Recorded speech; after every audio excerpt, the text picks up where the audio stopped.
예, 여러분 반갑습니다. 자, 여러분과 함께요. 이번 시간에는요. 3장 사회복지행정의 이론적 배경을 보도록 하겠습니다. 앞서서 초입 부분에서 제가 이 과목의 쭉 개성을 챕터별로 볼 때 아이고 행정에서는 3장을 넘어가면 뭐 끝까지 갈 수 있다 할 만큼 여기 내용이 좀 많다 그랬잖아요. 바로 그 챕터입니다. 그러니까 사회복지행정의 이론적 배경이라고도 얘기하고요. 조직을 관리하는 이론이다라고도 얘기해서 뭐 조직관리 이론이라고도 얘기합니다. 관리 이론이라고도 얘기하고요. 예, 요 이론들이 한 가지가 아니라 조직을 어떻게 바라보느냐 하는 시각에 따라서 다양한 이론이 나오고 또 시대별 흐름에 따라서 이론에 또 변화들이 있습니다. 그런 내용들을 전체적으로 아울러 보시면서 동시에 각각의 이론들을 각각의 키워드를 가지고 설명할 수 있을 만큼의 공부가 좀 되셔야 된다라는 챕터입니다. 자, 누가 봐도 뭐 기출이 아주 높은 필수 학습 영역입니다. 행정론 전체에서 우리가 앞서서 봤지만 우선순위 중에서도 아주 높은 영역입니다. 최근 5년간의 출제 문항수를 봤더니요. 3.6 그러니까 나오면 4문제까지도 나왔다라는 거죠. 한 회에. 네, 그만큼 여기서 이제 관리 이론들을 배우게 될 거예요. 자, 기출 포인트 보겠습니다. 여기서 공부하는 이론은 모두 출제범위라고 생각하고 학습해야 된다. 예, 모두 출제범위라고. 그러니까 초창기에는 굵직굵직한 것 정도 나오지만 이제는 20회가 넘고 하니까요. 정말 굵직굵직한 흐름뿐만 아니라 각각의 이론의 디테일한 내용까지도 좀 들어가는 그런 공부가 돼야 되고, 그 다음에 어떤 주요 이론만 몇 개 나오는 게 아니라 이제는 여기서 다루는 모든 이론들이 출제되더라 라는 거죠. 예, 그래서 여러분들이 그걸 보셔야 되고요.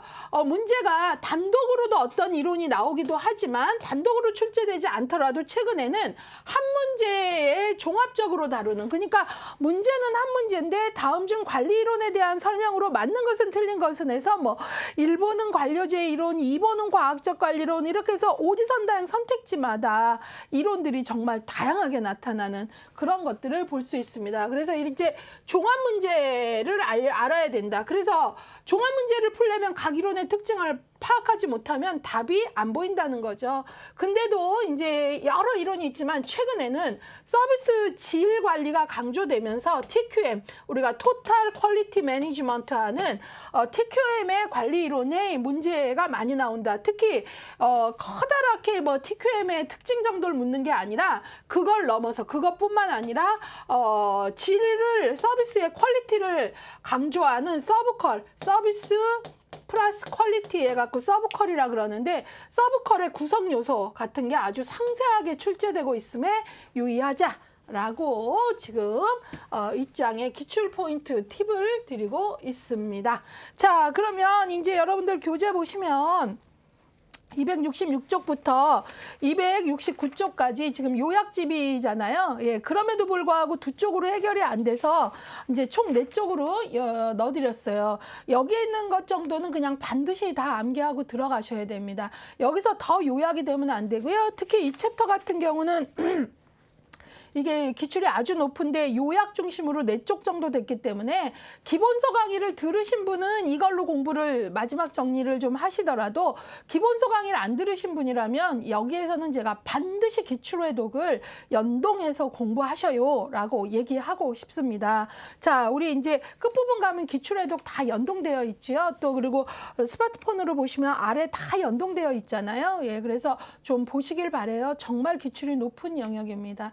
자, 그러면 여기에 관리 이론이 이렇게 많다 그러는데 이 관리 이론들을 무조건 처음에 고전 이론 1번부터 들어가는 것보다는 항상 전체를 조금 볼 수 있는 교통 정리가 돼야 될 것 같아요. 이론이 많을수록 제가 여러분들에게 권하는 건 내용이 많을수록 교통 정리가 먼저거든요. 그래서 이걸 좀 전달하기 위해서 제 나름대로 만든 게 이런 방법이에요. 자, 관리 이론 이렇게 많은데 한눈에 보자 이거예요. 관리 이론이라는 나무가 있다라고 상정해보고 먼저 나온 이론들은 폐쇄 이론이에요. 폐쇄 이론이라는 건 뭐냐면 환경과 우리 조직과의 관계는 아직 생각을 못한 초창기 이론으로 우리 조직이 어떻게 하면 더 잘 관리할 수 있을까? 이때 관리의 핵심은 어떻게 하면 잘 관리해서 생산성을 더 높일 것인가? 이 얘기입니다. 예, 그래서 이 폐쇄 이론이 먼저 나와요. 그러니까 폐쇄 이론이 먼저 나오는데 그 중에서도 고전 이론이 먼저 나오는데 이 고전 이론의 대표가 관료제 이론, 과학적 관리론, 행정관리론이고요. 기출에서 이제 높게 나타나는 건 관료제 이론하고 과학적 관리론 해서 이제 지금 요약집에서는 요것 위주로 넣어드렸습니다. 자, 그 다음에 이 관료제 이론, 과학적 관리론에서는 인간의 합리성에 기반합니다. 고전 이론은 인간의 합리성. 예, 그래서 인간은 합리적인 존재라는 전제를 깔고 분업하고 뭐 전문화하고 그다음에 뭐 과학적 관리론 같은 경우는 뭐 차별적 성과금을 더 주면 더 열심히 일할 거야. 인간은 합리적인 존재니까 경제적 보상을 더 주면 더 열심히 일할 거야. 이런 식의 생각을 했단 말이에요. 그런데 같은 폐쇄 이론이지만 인간관계로는 무슨 소리야. 인간은 그렇게 합리성만으로 이루어진 존재가 아니야. 인간은 분업하고 전문화하고 뭐 경제적 보상을 더 주고 그런다고만 일하는 존재가 아니라 인간이 어떤 생산성을 이루는 데에는 합리성 말고 비합리적 요소도 작동해. 이 비합리성이 바로 뭐냐면 생산성에도 정서, 심리 정서적, 사회적 요소가 작동해. 예컨대 내가 친한 동료하고 한조가 돼서 일하느냐, 그리고 내 상사가 나랑 말이 통하냐, 아니면 그냥 오로지 지시하고 통제만 하느냐, 이런저런 여건들이 영향 미쳐요 라는 입장의 인간관계론이에요. 인간은 합리적인 존재만이 아니라 비합리성, 바로 사회 심리적 요소도 생산성에 영향을 미친다라는 거죠. 그게 바로 이제 인간관계론이에요. 그 인간관계론의 대표가 메이오의 이제 호송공장 실험을 가지고 이제 인간관계론이 나오고요. 그것과 이제 연결돼서 인간관계론과 연결돼서 맥그리거의 X이론, Y이론. 이 Y이론이 인간관계론하고 관계가 깊죠. 그 다음에 룬트스탠드의 Z이론이 나오는데요. 여기에서는 요약 강의이기 때문에 인간관계 이론하고 그다음 메이오의 인간관계론하고 맥그리거의 X이론, Y이론 중심으로 보겠습니다. 자, 그런데 이 두 가지는 서로 어때요? 둘 다 폐쇄 이론이지만 인간의 합리성과 비합리성에 대한 대전제의 차이로 정말 많이 논쟁을 하게 됩니다. 자, 그런데 논쟁을 하게 되는데 이 두 이론은 둘 다 공통의 맹아가 있었어요. 서로 다른 점 때문에 논쟁을 했지만 공통의 맹아가 있었는데 그게 바로 뭐냐면 둘 다 우리 조직 안에서만 어떻게 해야 생산성이 올라갈까? 그래서 뭐 고전 이론들은 분업, 전문화라거나 뭐 이런 걸 강조하고 하는 관료제 이론, 또 그다음에 과학적 관리론은 그런 분업 이런 것도 강조했지만 아까도 얘기했듯이 차별적 보상금 뭐 이런 것들 경제적 요인으로 강조했잖아요. 그런데 둘 다 입장이 달랐음에도 불구하고 둘이 공통의 맹아는 우리 조직 내에서만 강조를 했죠. 인간관계론에서는 또 관계, 또 생산성에 영향을 미쳐 해서 둘은 논쟁을 하고 다른 점이 있었지만 공통의 맹아가 있었는데 그게 바로 우리 조직 안에서만 어떻게 하면. 그래서 바로 이제 이 점차 20세기 후반이 되면서 중후반이 되면서 막 여러 환경 변수들이 우리 안에서만 문 닫고 열심히 한다고 되지 않고 이제 환경의 영향이 커지잖아요. 그러면서 이제 폐쇄 이론에서 바로 문을 열고 이제 환경을 봐야 되겠다라는 시각으로 옮겨가요. 그래서 옮겨가는 게 바로 개방 이론이에요. 근데 폐쇄 이론도 개방 이론도 아니면서 가운데 있는 게 체계 이론인데요. 체계 이론은 우리 이론의 입장은 뭐 개방 이론이야 이런 게 아니라 폐쇄 이론, 개방 이론 할 때 이 폐쇄 체계와 개방 체계의 개념을 설명한 게 바로 체계 이론이고요. 자, 그런 다음에 이 둘 다 맹점이 있었어요. 바로 환경 변수를 고려하지 못한 거죠. 그래서 개방 이론으로 넘어가요. 그러면서 조직에 대한 환경의 영향력을 아주 집중적으로 얘기하는 이론들이 조직 환경 이론이고, 이거는 환경의 영향력을 고려하니까 당연히 개방 이론이죠. 예, 문 열고 이제 환경을 봐야 된다는 거죠. 자, 이론이 어떻게 흐름이 가는지를 보세요. 관례 이론 나무에서. 조직 환경 이론에서 대표적인 이론들이 상황 이론, 정치 경제 이론, 신제도 이론, 뭐 제도 이론이라고도 하고 조직군 생태 이론, 요것들이 조직과 환경과의 관계를 아주 집중적으로 연구한 이론들이고요. 물론 그 다음에 현대 조직 이론들도 볼 건데요. 현대 조직 이론도 현대 조직 이론이면 당연히 개방 이론이라는 전제는 깔고 가지요. 왜냐하면 현대 조직들도 살아남으려면 이 무수한 환경 변화를 읽어야 조직이 살아남겠죠. 자, 그래서 현대 조직 이론들도 기본적으로 개방 이론이지만 유난히 조직과 환경과의 관계에서 이 환경을 중요시했던 이론들은 여기로 묶어주고요. 현대 조직 이론의 대표적인 게 MBO, Management by Objective에서 목표 관리론. 그래서 이거 이제 우리가 뭐 경영학의 아버지라고 하는 피터 드래커라는 학자가 있어요.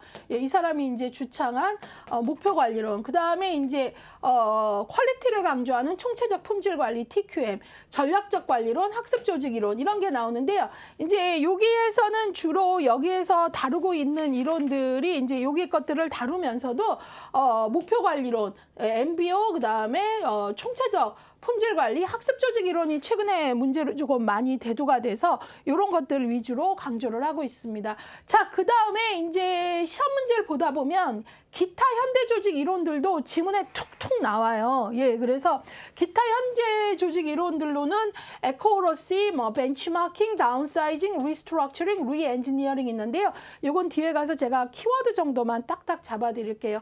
아무튼 여러분들이 행정론 3장에서 관리 이론들, 사회복지 행정을 설명하는 이론들을 공부하려면 크게 이 흐름을 아셔야 돼요. 아, 관리 이론은 폐쇄 이론이 먼저 나왔고, 고전 이론이 인간의 합리성에 기반해서 분업, 전문화 뭐 이런 걸 위주로 얘기했는데, 여기에 반대해서 나온 게 인간관계론. 근데 이 둘 다 공통의 맹점이 있었는데 바로 환경의 중요성을 간과했다는 것. 그래서 바로 개방 이론이 등장하고 그중에 환경과의 관계를 아주 집중적으로 본 이론들이 조직환경 이론들, 그 다음에 현대 조직 이론들까지 보자라는 거예요.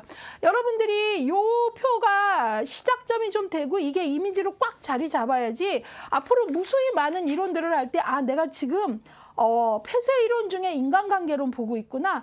내가 지금 개방 이론 중에 조직환경 이론에서 정치경제 이론을 보고 있어.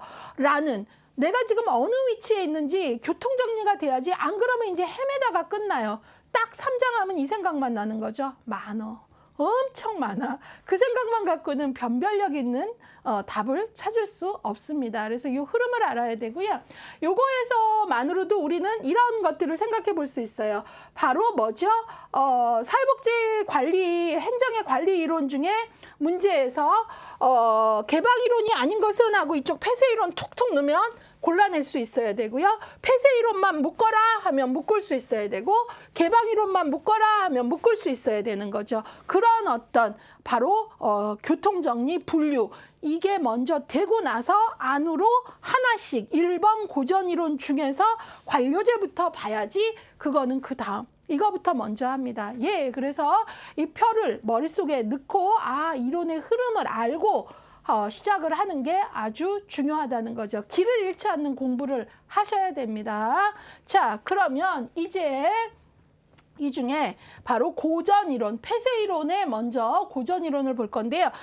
고전 이론의 대표로 우리가 이제 여기 이제 나와 있는 것들이 이제 보시면 관료제 이론하고 과학적 관리론입니다.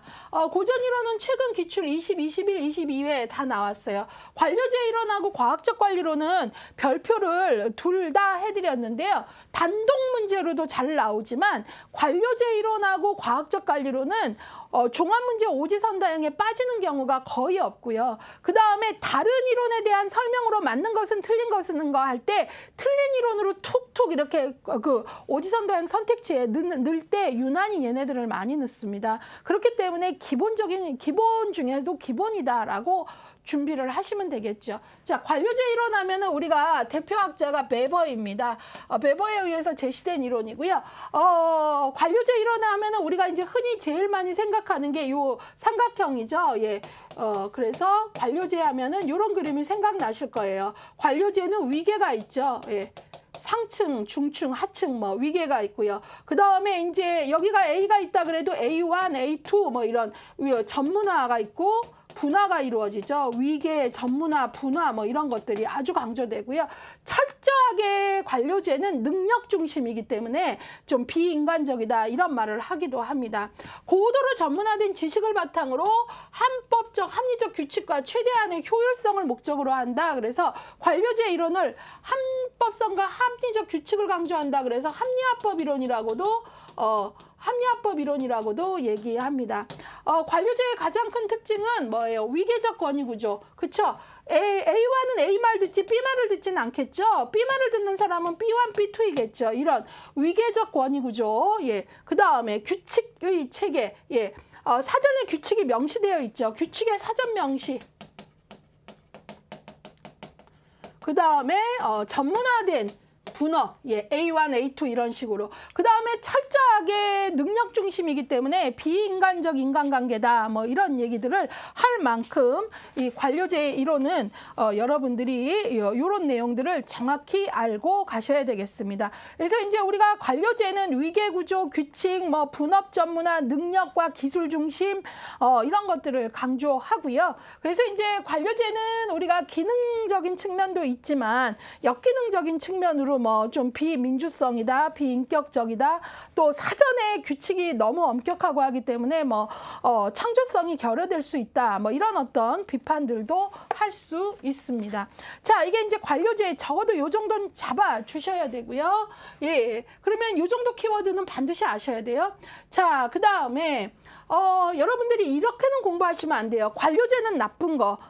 이거 이렇게 생각하시면 안 되고요. 관료제가 갖는 이런 전문화, 분화, 또 위계적 구조가 기능적으로 움직일 수 있는 기능적인 측면도 있고, 이게 역기능으로 갔을 때의 문제가 목적 전치 현상이라거나 이런 식으로 역기능의 문제도 있는 거지 관료제 무조건 나빠, 너무 경직되어 있어, 이런 식의 이분법적 사고의 공부는 도움이 안 됩니다. 예, 관료제. 자, 그 다음에 과학적 관리론 볼까요? 과학적 관리론은 우리가 테일러니즘이라고도 하죠. 이 사람 자체가 엔지니어였습니다. 그래서 이 사람이 제시한 이론인데요. 이 사람 이론에서는 이 사람이 이제 보시면 기획은 관리자의 몫이고 실행은 노동자의 몫이라고 분리를 전제합니다. 그러니까 소위 기획은 관리자 화이트 칼라의 몫이고 실행은 노동자 블랙 칼라의 몫이고, 이 분리를 전제하고 이들은 서로 분리가 전제되었을 때 갈등하지 않을 거다라는 조금은 순진한 생각을 했던 것 같아요. 왜냐하면 우리가 뭐 노사협력이 그냥 이렇게 딱 분리를 전제로 해서 가능할 거다라는 낙관적 견해를 가진 거고, 우리가 실제 봤을 때는 그렇지 않았죠. 근데 테일러는 이렇게 생각을 했어요. 물론 테일러가 갖고 있는 또 강점도 있지만 기획은 관리자의 몫이고 실행은 노동자의 몫이고 분리를 전제하고 이들은 서로 충돌하거나 갈등이나 긴장을 갖지 않을 거라고 생각을 한 거죠. 예, 그래서 노사협력이 가능하다는 낙관적 견해가 있었고요. 어떤 면에서는 기획은 관리자 화이트 칼라의 몫이기만 하다라고 본 거에서는 또 비판하는 사람들은 테일러니즘은 엘리트주의적이다라고 비판을 하기도 한다라는 걸 기억을 해주셔야 돼요. 그리고 이제 이게 기획은 관리자의 몫이니까 의사결정 어떻게 했어요? 상이하달식이겠죠. 엘리트들이 결정을 해서 이제 그 의사결정을 하는 그런 어떤 상이하달식 의사결정 구조를 갖고 있다는 것도 알고 계시고요.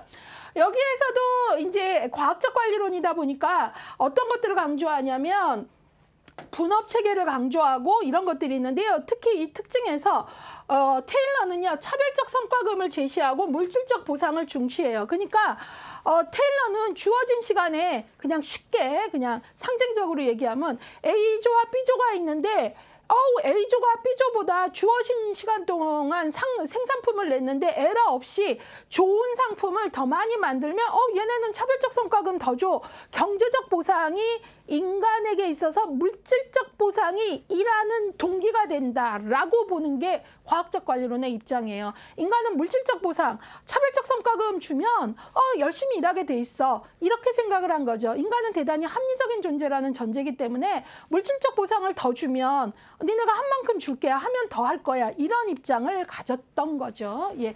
자, 그리고 왜 과학적이라는 말을 쓰냐면 개개인의 동작을 분석하여 소요 시간을 표준화한 분업 체계를 강조했어요. 여기서 이 표준화라는 말이 되게 중요해요. 스탠다드를 만든다라는 건데요. 제가 기본서 강의할 때, 요거 강의할 때 그 찰리 채플린의 모던 타임즈 그 장면을 조금 넣어드려요. 커다란 그 컨베이어 벨트에 찰리 채플린이 이렇게 들어가 있는 그런 상징적인 어떤 장면을 보여드리는데요. 예, 바로 이 테일러가 가졌던 생각은 뭐냐면, 바로 그 표준화가 아주 중요해요. 어떤 거냐면, 주어진 시간 동안 어떻게 하면 에러 없이 집중을 해서 더 많은 생산품을 내느냐, 이런 어떤 그런 개개인의 동작을 분석해서 소요 시간을 가장 이렇게 에러 없이 가장 좋은 상품을 만들어낼 수 있는 그런 어떤 스탠다드를 분업 체계에서 찾아내는 거, 이런 것들을 아주 강조한 거죠. 그런 과학적 분석에 의거한 분업 체계의 확립, 이런 스탠다드를 아주 중요시했다라는 게 바로 테일러니즘의 키워드입니다. 자, 그래서 이제 그 찰리 채플린 영화를 보다 보면은 그 컨베이어 벨트에 어때요? 여러 노동자들이 이렇게 쫙 서 있잖아요. 근데 이쪽에 높은 데에서 유리글 같은 데 안에 있는 관리자들이 이렇게 내려다보잖아요. 그러면서 어때요? 컨베이어 벨트의 속도를 조절을 합니다. 옆 사람하고 키득키득 장난치면서 컨베이어 벨트가 천천히 돌아가면 놀면서 일하니까 내가 시간당 주는데 놀면서 생산품을 만들게 할 수는 없지 하면서 어떻게 해요? 징 하고 컨베이어 벨트의 속도를 올립니다.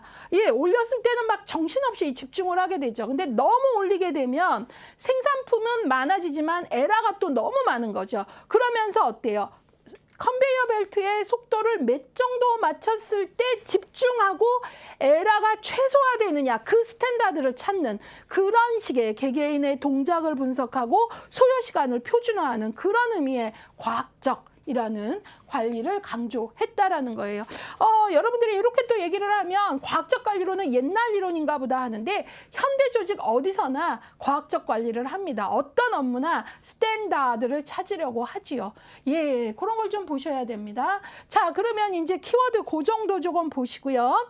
이번에는 제가 아까 요 나무 분석에서 고전 이론의 관료제와 과학적 관리론은 기본적으로 인간의 합리성에 근거했다 그랬잖아요. 근데 이 합리성과 반대되는, 인간은 그렇게 합리적이지만은 않아. 비합리적 요소도 있어. 인간관계, 사회 심리적인 요소도 뭐에 영향을 미쳐? 생산성에 영향을 미쳐. 라는 가설을 세우고 그것들을 장기간의 실험을 통해서 입증한 게 바로 메이오의 호송공장 실험입니다. 메이오의 호송공장 실험이 토대가 됩니다. 여러분들이 이제 시험 문제가 나오면 인간관계론에서 가장 많이 하는 착각이 뭐냐면, 인간관계론은 인간을 중요시하기 때문에 생산성에는 관심이 없다고 주관적으로 생각하시는데, 아이고 큰일 날 소리입니다.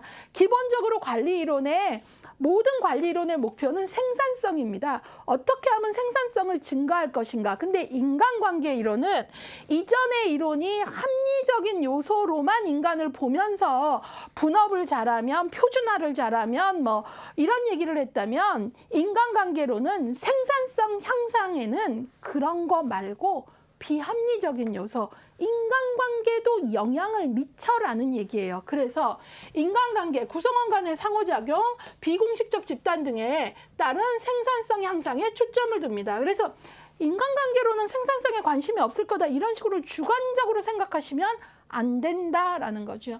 자, 메이오는 호송공장, 이 호송공장이 제가 알기로 전화기 이런 거 만드는 공장이었는데요. 록펠러 재단의 지원을 받아서 무려 8년간 동안 이 메이오가 가설을 세웁니다. 그러니까 생산성에 과연 인간관계라는 비합리적 요소가 영향을 미칠까? 미칠 것 같은데 정말 그럴까 하면서 이 가설을 검증하기 위해서 생산성에 인간관계도 영향을 미치는가를 검증하기 위해서 무려 8년간의 실험을 하고 그 결과가 생산성에 인간관계도 영향을 미치더라입니다.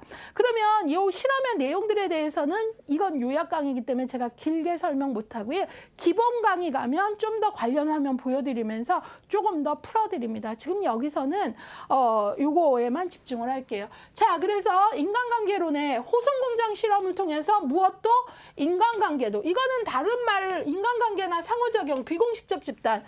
여기서 비공식적 집단은 뭐예요? 내가 공장에서 일할 때 무조건 딱딱 너 같이 일해 라고 정해지는 게 아니라 친한 사람들이 따로 있잖아요. 그래서 이 호송공장 실험을 보면 그냥 임의로 정해진 사람들이 팀이 돼서 일하는 경우랑 두 사람의 이미 친한 사람들이 각각 친한 사람들을 4명씩 데리고 오도록 해갖고 조를 만들어요. 그래서 그렇게 만든 비공식적 친밀관계가 있는 집단이 일할 때하고 그렇지 않은 경우하고 생산성을 비교하고 이런 내용들이 들어갑니다. 그러면서 이제 결론만 말하면 이 이론은 근로자는 조직에서 개인으로가 아닌 집단의 일원으로 행동한다. 이 얘기가 뭐예요? 개인으로만 행동한다면 나 더 빨리 에러 없이 집중해서 해서 성과금 더 받을 거야.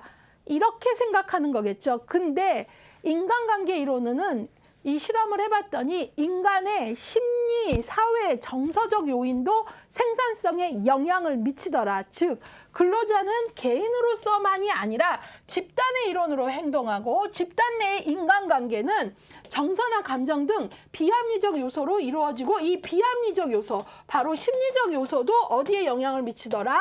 생산성에 영향을 미치더라가 이 실험의 결과입니다. 여기서 시험 문제에 메이오의 호송공장 실험을 통한 인간관계 이론.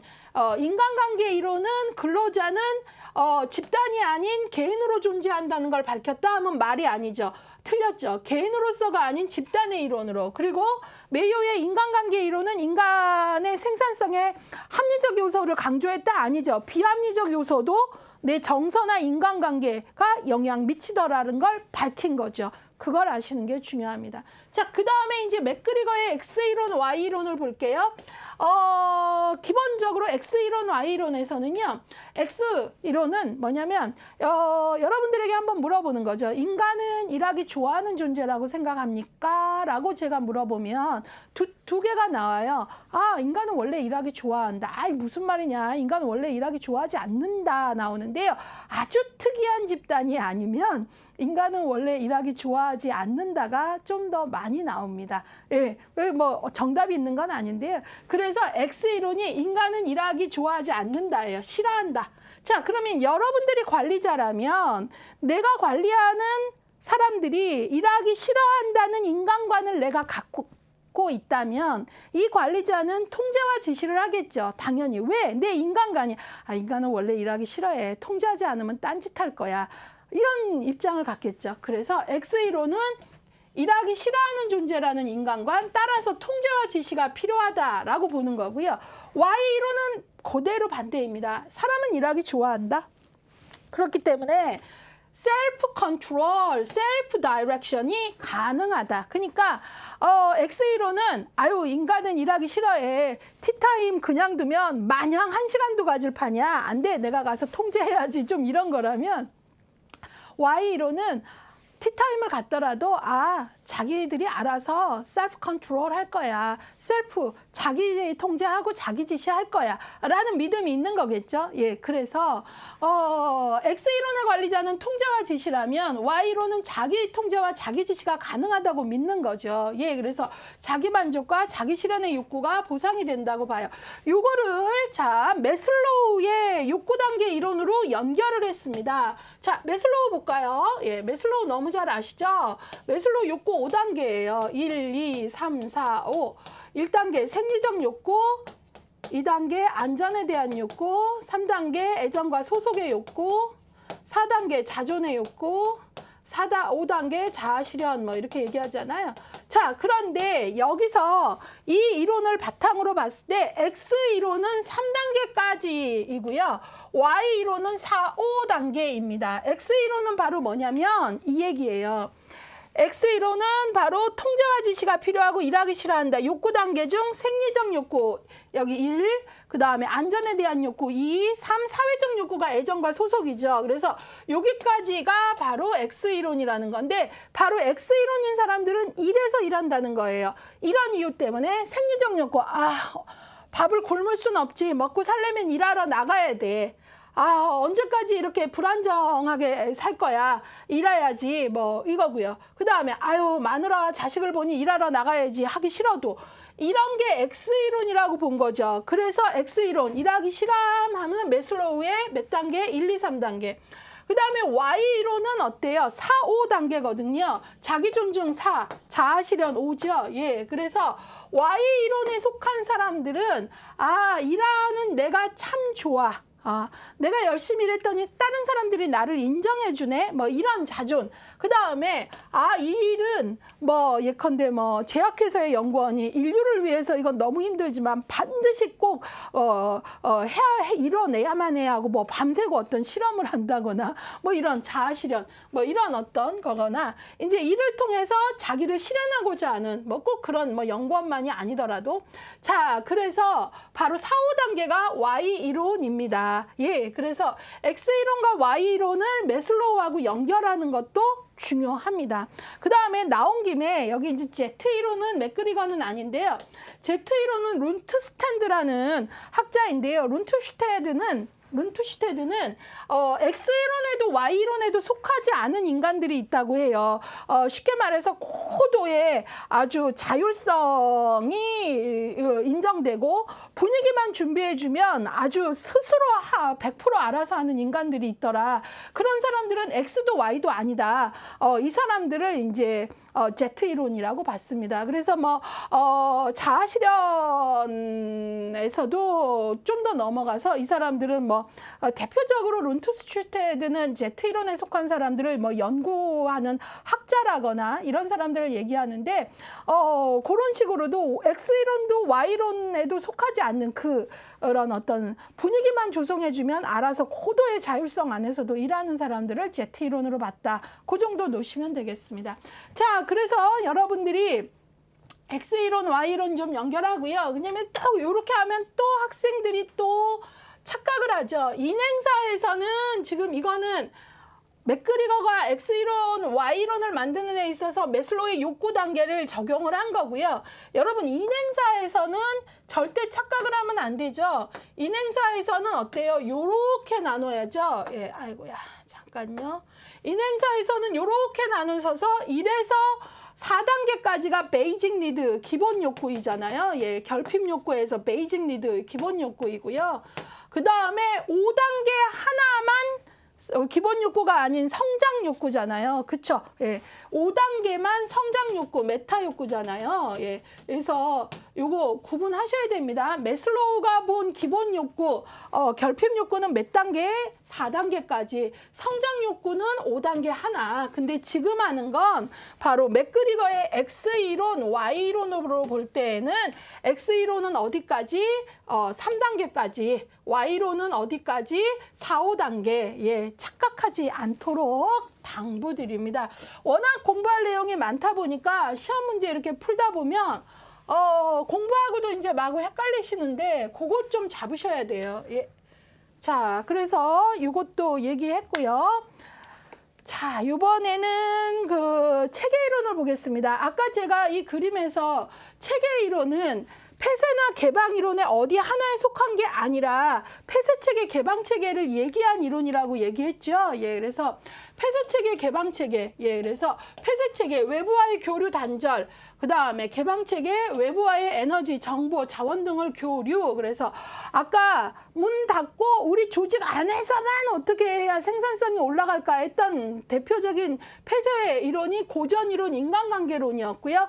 개방 이론의 대표가 이제 우리가 조금 이따 보게 될 환경 영향력을 중요시했던 조직 환경 이론들, 뭐 상황 이론이라거나 여러 가지 이론들이 이해하는 이론에 정치경제 이론이라거나 이런 것들이 들어갔죠. 그런 것들을 볼 겁니다. 그래서 체계 이론은 요걸 나눴고요. 체계 이론은 오히려 관리가 뭡니까? 라고 얘기했을 때 어떤 얘기를 했냐면 우리가 체계 이론에서는 모든 것들은 부분과 부분들의 상호작용 그러면서 이제 전체로 통합되는 거 이런 전체성, 상호성 이런 것들을 얘기하는 게 체계 이론이잖아요. 그래서 체계 이론은 어떤 얘기를 하냐면 관리란 말이야 어떤 하나만 잘해서 되는 게 아니야.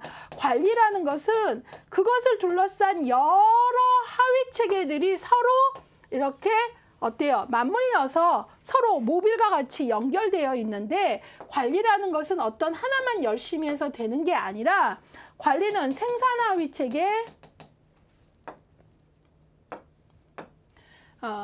관리는 생산하위 체계, 그 다음에 유지하위 체계, 경계하위 체계, 그 다음에 뭐 적응하위 체계 이런 여러 하위 체계들이 잘 움직이도록 이렇게 하나, 둘, 셋, 네 개가 있는데 이것들이 잘 움직이도록 관리란 이 체계들이 잘 움직이도록 조정하고 통합하는 거 이게 바로 관리의 핵심이야 라고 말하는 게 관리 이론입니다.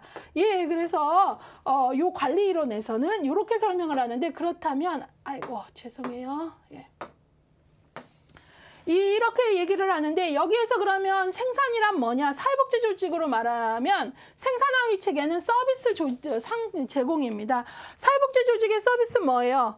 프로그램 이런 거겠죠. 또 사회복지 서비스 관련 우리의 상품은 그런 거잖아요. 그래서 서비스 제공이고요.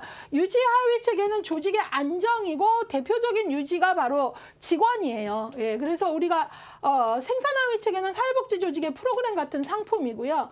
그 다음에 유지하위 체계는 직원을 잘 관리하는 이런 내용들이 좀 들어가고요. 그 다음에 경계하위 체계는 우리 조직만 열심히 하면 안 되고 어때요? 환경에 영향을 읽는 거죠. 예, 그게. 그 다음에 적응하위 체계는 환경을 읽어 노인 인구가 증가하고 있네. 우리는 근데 노인 프로그램이 너무 적네. 그러면 적응하위 체계에게 연구 개발을 해야 프로그램을 연구 개발하게 하는 것 이런 것들이 적응하위 체계. 그러니까 결국은 이 하위 체계에서 얘기하고 싶은 건 체계 이론에서는 어떤 하나의 체계만 잘한다고 되는 일이 아니야. 서로가 상호성을 갖고 있다라는 거죠. 예, 그래서 관리란 여러 하위 체계들이 제대로 조정되고 통합되도록 하는 게 관리의 핵심이야. 이게 바로 무슨 이론이라 하고요? 체계 이론에서 보는 관리의 논리입니다. 자, 그래서 이것들을 조금 보셔야 되고요. 그러면 이제 우리가 요 그림에서 여기까지 왔는데 이제 그러면 관리이론 나무에서 흐름이 이제 바뀌죠. 20세기 중반 되고 하면서 뭐 오일 쇼크 막 이렇게 오고 하면서 이제 환경 변수를 읽지 않으면 조직이 혼자 열심히 해도 어때요? 이게 좋은 결과가 안 나오니까 이제 환경을 읽어야 살아남는 거죠. 그래서 조직환경 이론들이 나타나게 됩니다. 조직환경 이론의 대표적인 이론들이 상황이론, 정치경제 이론, 그 다음에 우리 책이 지금 소개하고 있는 것 중에 제도이론, 그 다음에 조직군 생태론 해갖고 267조까지 4개의 이론들을 설명하고 있어요. 그래서 이걸 볼게요. 조직환경 이론은 최근 기출이 20회, 22회 연이어 3년 동안 나오고 있고요. 상황이론은 말 그대로 여기에 있는 이론들은 모두 환경을 아는 걸 중요하다고 하는데 상황이론은 조직의 상황에 따라 적절한 조직화 방법은 다르다. 여기서 꼭 별을 해야 되는 건 다르다라는 거예요. 상황이론은 뭐냐면 최고의 조직 관리 이론 그런 거 없어. 보편적으로 이렇게 하면 조직 관리 잘 돼. 그런 보편적 이론 없어. 조직이 처한 상황이 어떠냐에 따라 그때 적절한 조직을 관리하는 방법은 다 달라라는 게 이 이론의 핵심이에요. 상황마다 달라 그 얘기예요. 상황마다 달라를 풀어서 말하면 조직의 목적, 기술, 규모, 과업의 종류, 환경적 변수 이런 것들을 고려하면서 상황마다 다 달라. 그래서 우리 조직이 어떤 조직화 방법, 어떤 관리 방법을 처할 건지는 그러한 상황을 읽고 그거에 맞게 개연성 있는 방법을 선택하면 돼. 개연성. 아, 그래서 그 방법으로 관리를 했구나. 이렇게. 그래서 상황이론을 다른 말로 개연성 이론이라고도 합니다. 예, 그래서 그리고 이 상황이라는 이론은 하나의 조직 안에서도 직무의 성격이 다른 경우 관리기법 다 달라야 된다는 거죠. 하나의 조직 안에서도 뭐 업무라는 게 있잖아요. 영업 파트의 관리기법하고 총무팀하고 관리기법 달라야 된다라는 거죠. 그래서 상황이론은 말 그대로 상황에 따라 다 다르다라는 거죠. 그래서 상황이론은 그걸 강조하고요. 상황이론은 20세기 후반에 되게 많은 박수를 받게 돼요. 왜냐하면 20세기 중반부터 막 여러 가지 환경 변수들이 이제 많아지다 보니까 우리가 열심히 해도 환경이 달라지면 막 무너지고 이러니까 되게 많은 호응을 얻게 되죠. 자, 그 다음에 이번엔 정치경제 이론이라고 하는데요. 정치경제 이론은 정치적 차원의 합법성, 세력화, 경제적 차원의 인적 물적 자원의 획득에 주목을 했어요. 정치경제 이론은요, 자원의존 이론이라고도 해요. 자원의존 이론. 그래서 정치경제 이론에서 강조하는 거는요, 어떻게 하면 우리 조직이 살아남기 위해서 환경으로부터 자원을 획득하느냐가 아주 중요해요. 그래서 조직이 자원을 외부 환경, 특히 일하는 과업 환경을 강조하는 거죠. 외부 환경에서 획득하는가, 이걸 아주 중요시했어요. 그래서 조직이 자원을 외부 환경에서 획득하기 위해 발생하는 의존적 문제를 살펴봤다. 이 얘기는 뭐냐면 특히나 사회복지 조직 같은 경우는 더 그렇죠. 사회복지 조직은 일반 기업같이 생산을 하고 이윤을 남기고 재투자를 하고 이런 게 아니잖아요.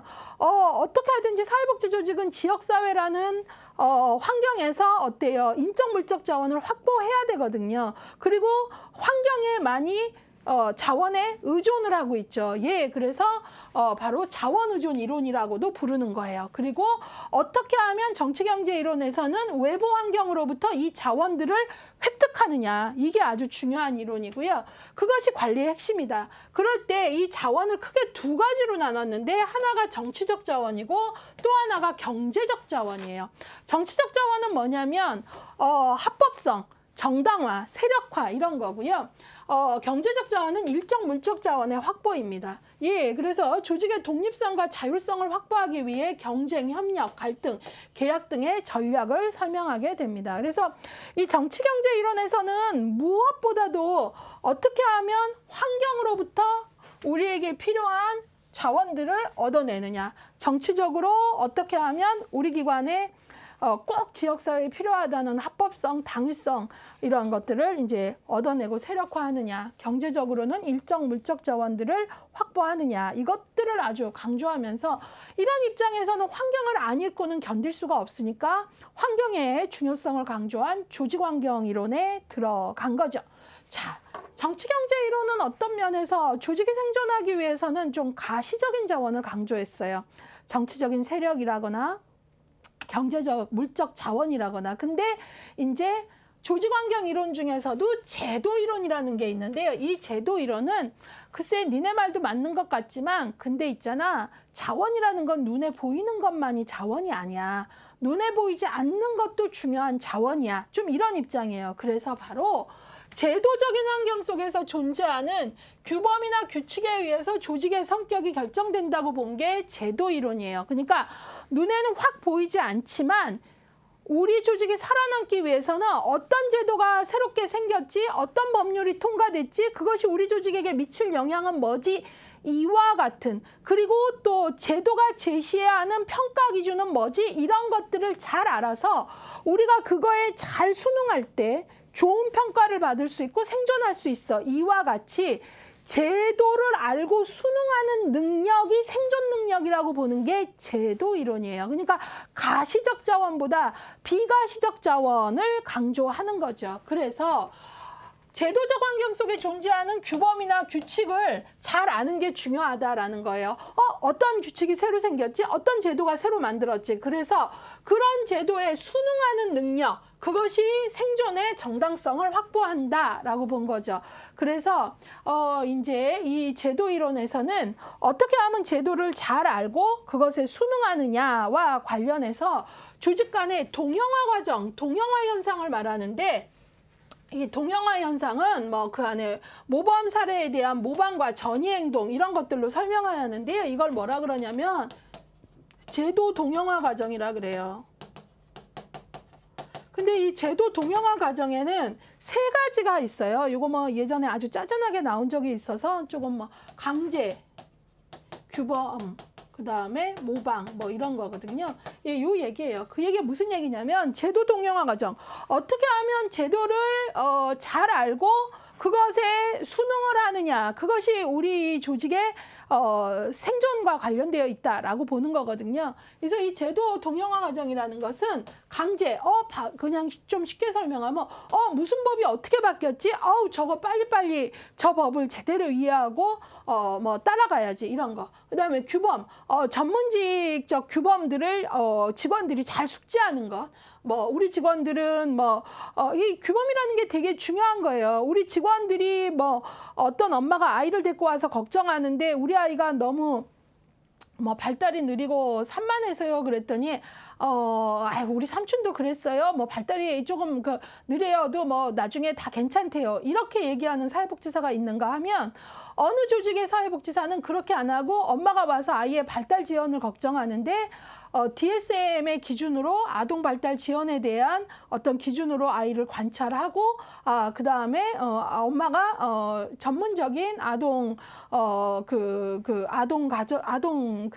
발달을 검사받을 수 있게 의뢰를 연결했다. 이렇게 할 때는 어때요? 이 엄마가 더 전문적인 규범들에 충분히 뭐 DSM이라는 전문 규범에 익숙한 그런 직원들에게 더 신뢰를 할 수 있거든요. 그렇기 때문에 바로 눈에 보이진 않더라도 얼마나 법의 변화나 제도의 변화를 잘 아느냐, 강제, 얼마나 전문적 규범을 잘 숙지하고 있느냐. 그 다음에 모방은 뭐냐면 얼마나 우리가 뭘 하려고 할 때 맨땅에 헤딩하지 않고 최고 사례를 찾아서 그거를 잘 배워오고 모방하는 거죠. 배워서 우리 지역에 맞게 다시 한번 또 혁신을 할 수 있느냐, 이런 어떤 것들, 이런 능력, 강제, 규범, 모방, 이런 어떤 능력들, 이것들을 제도 동형화 과정이라고 얘기하면서 이러한 것들을 하면서 살아남을 수 있는 힘을 기른다. 이런 게 바로 제도 이론입니다. 그래서 제도 이론에서는 그 눈에 보이는 것만이 자원이 아니라는 거죠. 예,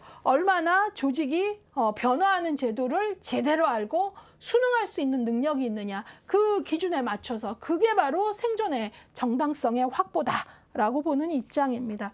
자, 그 다음에 조직군 생태 이론은 뭐냐면요. 이 많은 이론들이 다 뭐죠? 환경을 강조하고 있죠. 그 중에서도 환경 결정론적 시각이 가장 강해요. 그러니까 어떤 이론들은 환경을 강조하면서도 빨리 환경을 읽고 우리가 능동적으로 대처하는 게 중요해 라는 입장이라면 조직군 생태 이론은 조직환경 이론 중에서도 아니야. 이 조직이 살아남을 조직인지 아닌지 결정하는 건 우리가 환경을 읽고 능동적으로 노력하는 차원에서 해결되는 게 아니고, 그게 아니고 환경이 살릴 조직은 살리고 죽을 조직은 죽게 둔다. 누가 결정한다? 환경이 결정론을 한다. 그러니까 가장 조직을 피동적으로 본, 조직을 가장 피동적으로 본 이론이 바로 조직군 생태 이론이에요. 그러니까 조직은 피동적으로 무엇에 의해 선택되어진다? 환경에 의해. 예컨대 과거 IMF 같이 어려운 상황에서 바로 IMF 상황에서 환경이 바로 살릴 기업은 살리고 죽도록 남길 기업은 뭐 죽게 도태되게 둔다, 이런 거죠. 그만큼 조직은 피동적으로 뭐에 의해서 선택되어진다? 환경에 의해서 선택되어진다라는 입장이어서 바로 환경 결정론적 시각이라 그래요. 그래서 조직군 생태 이론이라고 하고요. 예, 말 그대로 이제 적자 생존의 원리가 이 안에 들어가 있는 거죠. 그래서 이 이론에서는 개별 조직이 아닌 조직군이 분석 단위이고요. 바로 조직의 생존을 설명하는 데 있어서 변이 과정, 선택 과정, 보정 과정으로 설명을 하고 있습니다. 변이, 조직 변동의 첫 단계이지요. 예, 그리고 이제 선택은 조직은 능동적 행위자가 아니라 선택은 뭐예요? 바로 환경에 의해 선택되어지는 대상이다. 예, 조직은 피동적으로 환경에 의해 선택되어지는 대상이다. 그리고 이제 보존은 뭐예요? 그렇게 선택된 조직 형태가 지속되고 계승되는 것이다. 이런 입장이 바로 조직군 생태 이론이라는 거죠. 예, 그래서 여러분들이 이런 내용들을 아셔야 돼요. 시험 문제는 아주 디테일하게 나옵니다. 예컨대 여러분, 조직군 생태 이론은 동영화 과정을 설명했다 하면 틀렸죠. 제도 동영화 과정은 신제도 이론이잖아요. 그렇죠? 그 다음에 조직군 생태 이론에서 얘기하는 건 바로 변이 선택 보존의 과정이죠. 바로 이때 선택은 누가 한다? 환경이 살릴 조직과 살리지 않을 조직을 환경이 선택하고 조직은 철저히 피동적인 존재로 보았다라는 것들까지 아셔야 되겠습니다. 자, 그래서 이것도 이제 설명을 좀 했고요. 자, 그 다음에 이제 우리가 현대 조직 이론을 좀 보도록 하겠습니다. 현대 조직 이론은 이제 여러분들이 그 여러 가지가 있는데, 여기서 요약 강의에서는 현대 조직 이론으로 세 가지를 봤습니다. TQM, 이게 이제 기본서 순서하고 좀 다른 건 기출이 좀 높은 걸 먼저 뺐는데요. TQM이 정말 현대 조직 이론 중에 정말 기출이 높아요. 네, 그래서 TQM 먼저 빼드렸고요. TQM 설명 하려가 훨씬 많잖아요. 예, 우리가 빨간색을 설명할 때 기출이 좀 더 높고 또 기출 문제가 다양하게 나오는 건 좀 더 여기 요약에 설명을 더 넣어드렸어요. 그 다음에 이제 뭘 봤냐면 MBO 봤고요. MBO는 초창기에 좀 나오더니 조금 요즘에는 MBO가 단독 문제로 빠지진 않고 조금 선택 지문에만 좀 들어가거든요. 그 다음에 이제 학습 조직 이론, 요 정도는 알고 가야 되겠다 해서 요것들을 보는데, 단연코 현대 조직 이론에서 기출이 높은 건 총체적 품질 관리 TQM입니다. 자, 그래서 TQM에 대해서 좀 보도록 하겠습니다. 예, 그래서 이제 총체적 품질 관리를 보도록 하겠습니다. 자, 토탈 퀄리티 매니지먼트 해갖고요. 여기서는 이 품질이 매우 중요한데요. 주요 특징을 조금 볼게요. 여기 지금 TQM만 지금 정리된 걸 보시면 다른 현대 조직 이론보다도 한쪽 아래를 다 했잖아요. 그리고 여기에 나온 것 정도는 기출 풀어보시면 아시겠지만 정말 다 기출에 나오는 내용들입니다. 그래서 좀 꼼꼼히 보셔야 되는데요. TQM의 주요 특징, 고품질 확보를 위한 총체적 관리 과정. 예, 그래서 토탈 퀄리티 매니지먼트. 예, 그래서 고품질 확보를 위한 총체적 관리, 토탈 퀄리티 매니지먼트이고요. 전 과정에서의 노력을 강조하고요. 무엇보다도 TQM에서 아주 중요시하는 것은 바로 고객 중심입니다. 고객 중심, 고객 만족을 위한 상시적 노력 해갖고, 우리가 이전에 관리라고 했을 때는 누구를 만족시키는 관리였을까요?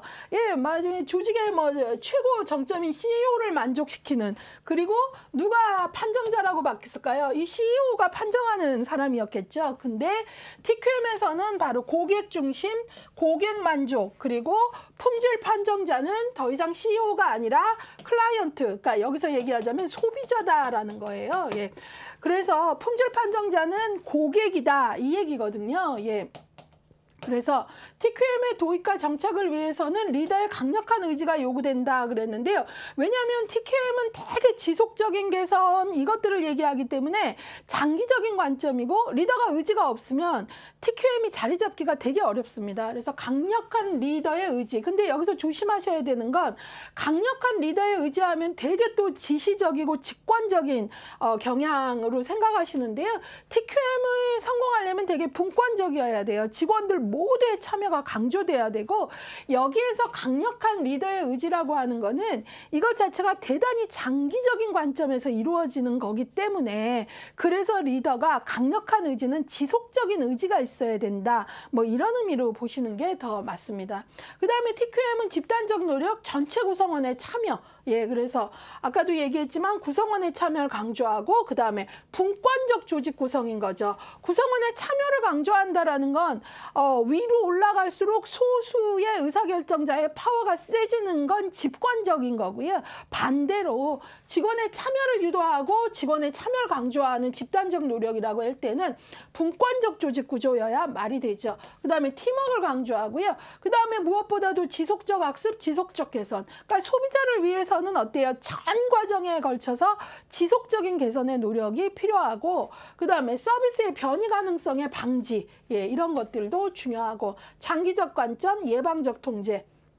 그 다음에 TQM을 잘하려면 말 그대로 과학적으로 해야 된다는 거죠. 그래서 통계 자료를 분석한다거나 과학적 방법을 사용하고, 그리고 신뢰 관리, 인간 존중. 그래서 여러분들이 이제 뭐 TQM을 많이 우리는 현대 사회에서 보죠. 이제 거의 뭐 대형 마트를 가도 그렇고, 이제 우리가 고객님 소리를 많이 듣잖아요. 그럴 때 이제 이런 TQM을 이제 그 경영 방식으로 쓰는 데에서는 철저하게 데이터베이스를 구축하고 통계 자료의 구축에 의해서 과학적인 방법 뭐 이런 것들을 이제 강조하는 거죠.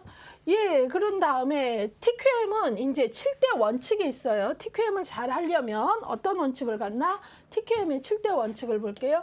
고객은 최초의 그리고 가장 중요한 품질 판정자이다. 그래서 과거의 경영이 CEO를 만족시키는 경영이라면 TQM은 이론적으로는 이제 제일 강조하는 게 뭐예요? 품질 판정자는 고객이다, 컨슈머다, 소비자이다.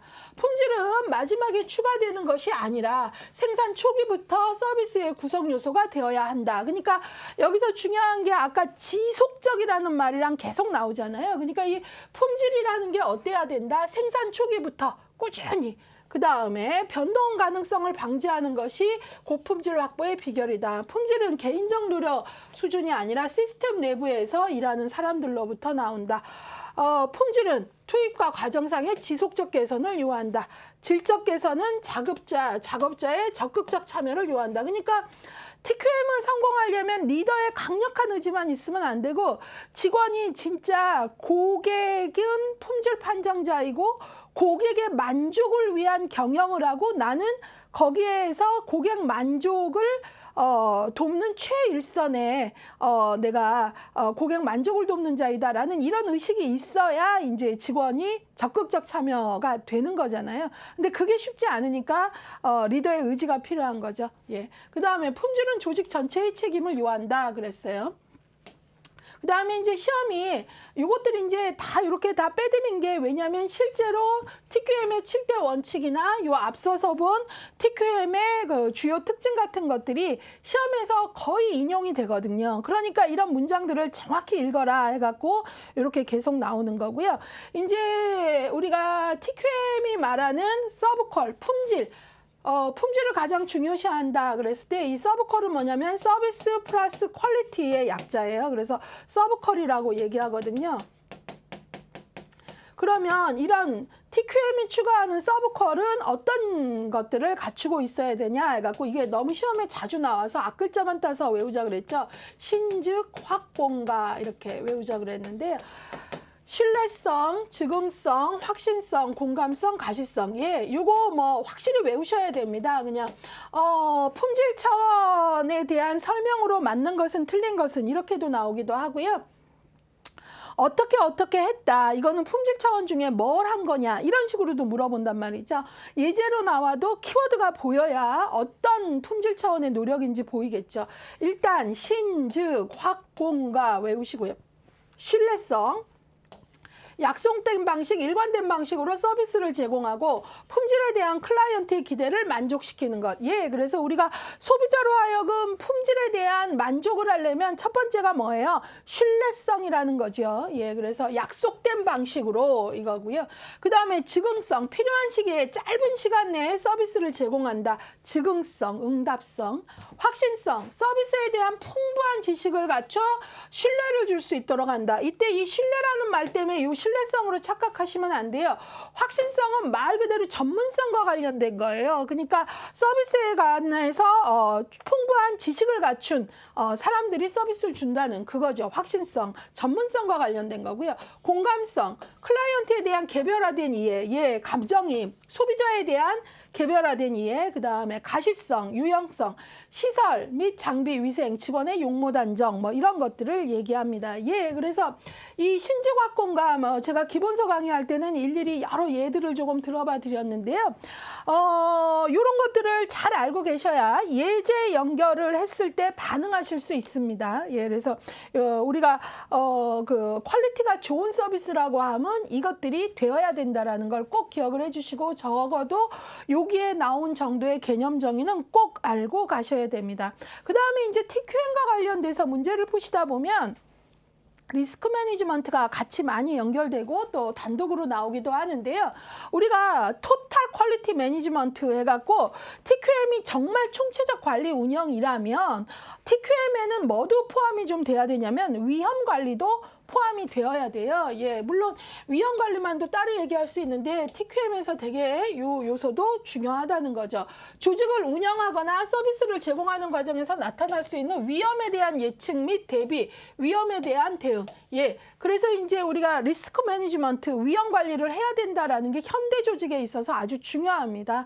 예, 뭐 너무나 빠른 환경 변화, 그다음에 예측할 수 없는 위험들 발생하거든요. 예, 그래서 이 위험 관리도 되게 중요한 요소이고 이것이 그 토탈 퀄리티 매니지먼트, 총체적 품질 관리에서도 위험 관리까지도 좀 포함이 되어야 되는데 그렇다면 위험의 요소가 뭐냐? 개인적 요인과 집단적 요인으로 나누어 볼 수 있습니다. 개인적 요인, 뭐 사회복지 조직으로 이제 국한해 본다면 클라이언트에 대한 잘못된 진단이나 처우, 사회복지사의 기능적 손상, 뭐 예컨대 알코올 중독 상태에서 근무를 한다거나, 그 다음에 평가를 잘 받기 위해서 실적을 조작한다거나, 비밀을 누설한다거나 이런 것들은 정말 리스크이거든요. 그 다음에 집단적 요인은 이용자의 사고 고충 처리에 대한 부적절한 대응, 전염병의 확산, 그 다음에 후원금의 급감 등 경영상의 요인, 운영상의 불법 행위, 자연재해 등 해갖고 이거 이제 사회복지 조직으로 좀 더 국한해서 보는 건데요.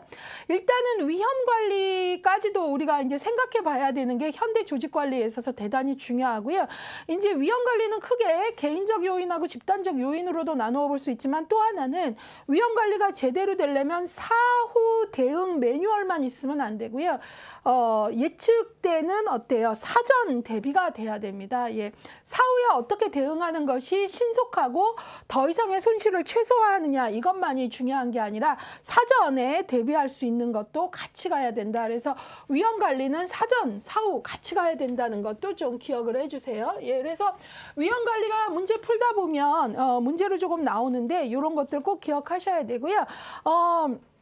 TQM과 관련돼서는 이제 시험 문제 많이 나온다고 했는데 여러분들이 꼭 알아야 되는 게 조금 그 개념 정의를 하실 때 TQM은 최고 뭐 CEO의 만족이 아니라 고객 만족이다 이런 거. 그 다음에 TQM은 집권적인 조직이 아니라 분권적인 조직이다 라거나 TQM은 장기적 관점이지 단기적 관점은 아니다 라거나 이런 식의 것들 좀 대비적인 용어랑 연결해서 공부를 하시는 게 기억에도 잘 남고 지문에서도 틀린 문장들이 탁탁 보인다는 거죠. 자, 이번에는 목표 관리론을 좀 보도록 하겠습니다. 목표 관리론 MBO입니다. 이것은 Management by Objective 해갖고요. 우리가 여러분들 그 영어에서 purpose 하면은 아주 커다란 목적이에요. 방향성 이런. 그 다음에 여기에서 나오는 게 목표가 이제 우리가 goal이라는 거거든요. 예, 우리가 목표. 근데 이러한 목표에서도 더 세분화된 구체적인 목표가 있어요.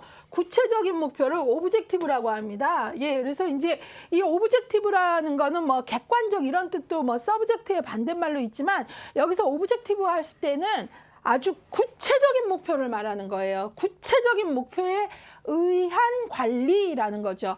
예, 그러니까 추상적인 방향성 이런 게 아니라 구체적인 목표에 의한 관리라는 거니까 이거는 명확한 목표 설정, 구체적 목표 설정을 통한 총체적 관리. 그리고 MBO는 상대적으로 아까 TQM은 장기적인 어떤 전망이 강하다면 MBO는 단기적인 목표 설정과 그 목표의 달성을 강조한다는 점에서 또 차이를 비교하셔야 되겠습니다.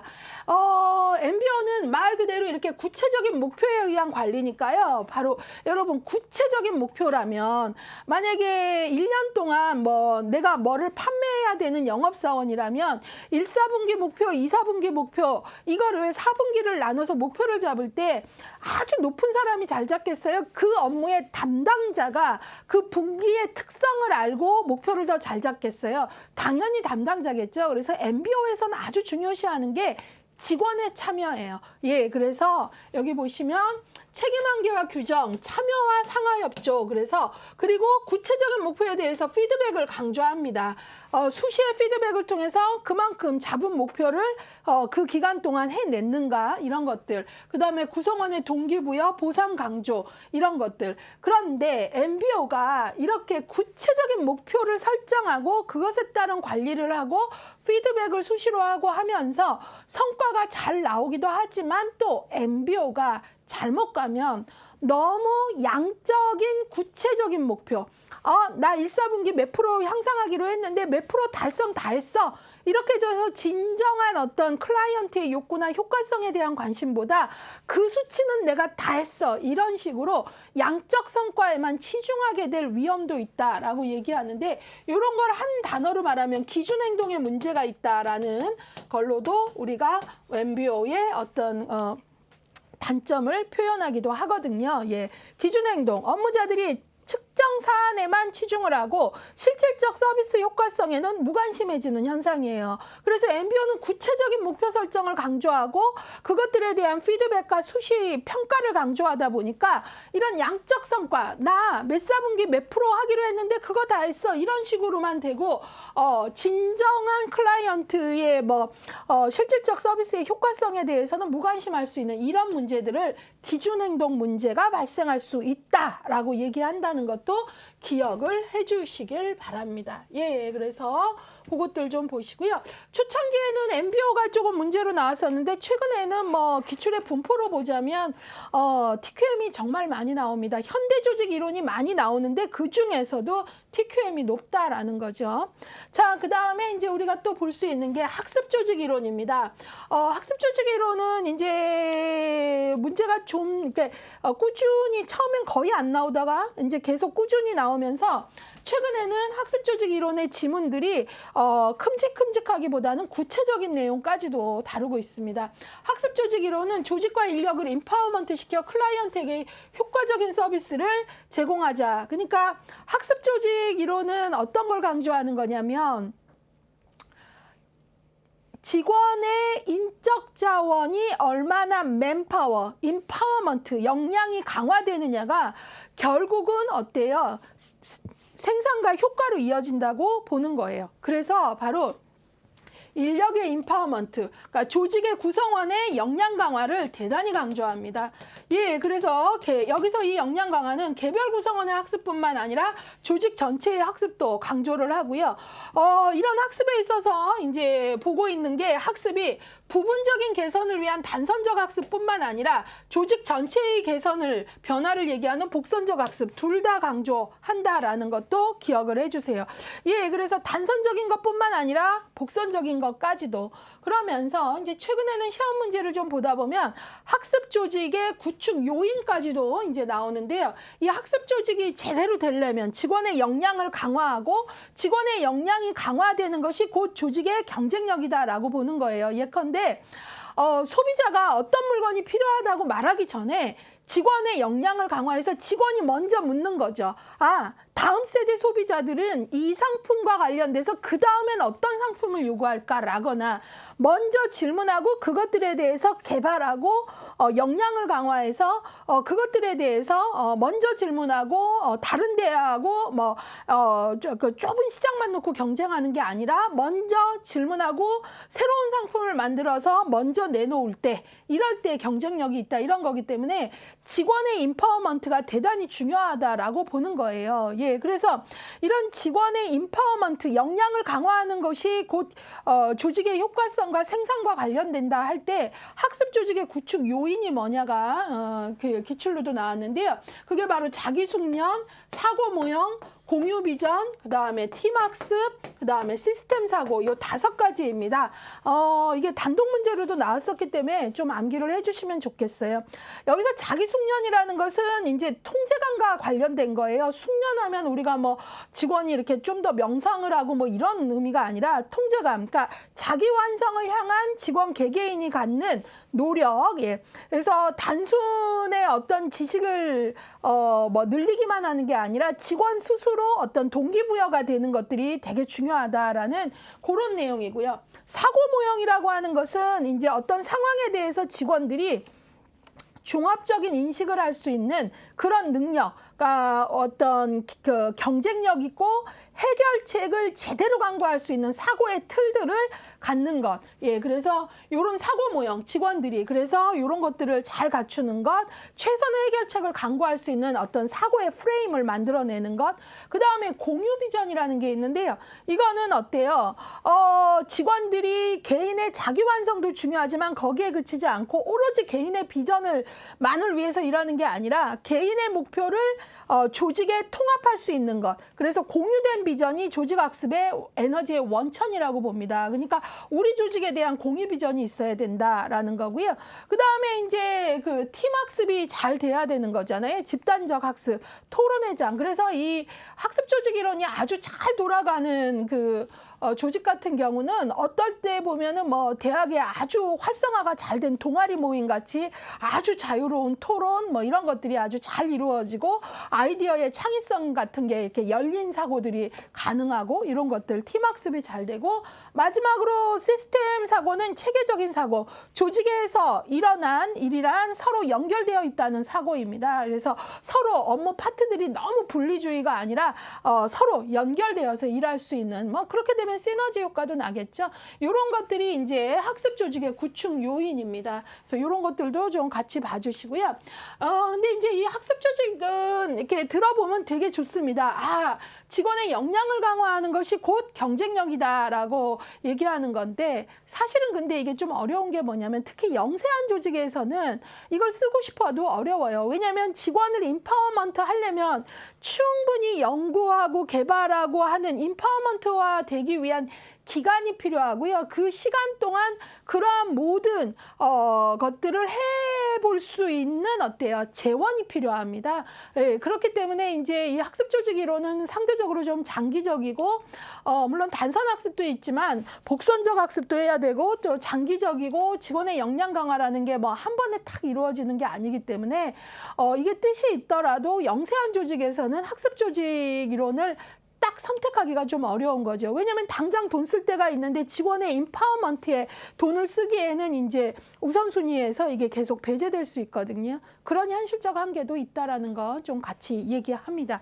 자, 그래서 여러분들하고 지금 요걸 봤는데요. 우리가 앞서서 관리 이론을 하나의 나무로 상정하고 관리 이론 나무로 이 흐름들을 알아보자 하면서 폐쇄 이론, 그 다음에 폐쇄 이론에서 둘 다 가졌던 폐쇄 이론의 맹아가 뭐예요? 우리 조직만 들여다보고 합리적이냐 인간이 비합리적이냐 이런 싸움이었는데 그 한계 때문에 개방 이론이 나오고 개방 이론으로 이제 우리가 조직 환경 이론과 현대 조직 이론들을 봤습니다. 자, 일단은 여기에 이론들이 상당히 많은데 이걸 조금 외워야 됩니다. 예, 무조건 처음부터 제가 이걸 보여드리면 효과가 없고요. 이게 이제 시험이다 보니까 좀 암기를 해야 돼서 워낙 기출이 높은 장이잖아요. 행정론 기출 가장 높습니다. 자, 그래서 이걸 조금 노래로 정리해 봤습니다. 예, 그래서 여러분들이 아동동요, 쏭알쏭알 쌀이 배운 구슬 요 리듬을 가지고 지금까지 배운 관리 이론들을 여기다가 가사를 넣어서 이제 외워보자 했습니다. 근데 여기에 보시면 이제 요거는 지금 요약 강의이기 때문에 기출 위주로 조금 나와서 우리가 여기에 이론 중에는 나오지 않은 이론들 같은 게 있는데 그 대표적인 게 바로 여기 기타 이론이에요. 근데 실제 시험을 풀다 보면 기타 이론들도 나오거든요. 그래서 요거는 제가 조금 일단 전체를 불러보고 추가적으로 조금 설명을 할 건데 기타 이론도 조금 같이 넣어드렸어요. 예, 그러니까 요약집이 없는데요. 그러지 마시고요. 문제 풀다 보면 오지전자행 선택지에 이런 어떤 이론들이 나올 때 당황하지 마세요. 요 정도는 알고 갑시다. 그렇게 하고 갈게요. 예, 그래서 요건 제가 그 후반에 조금 추가 설명을 할게요. 예.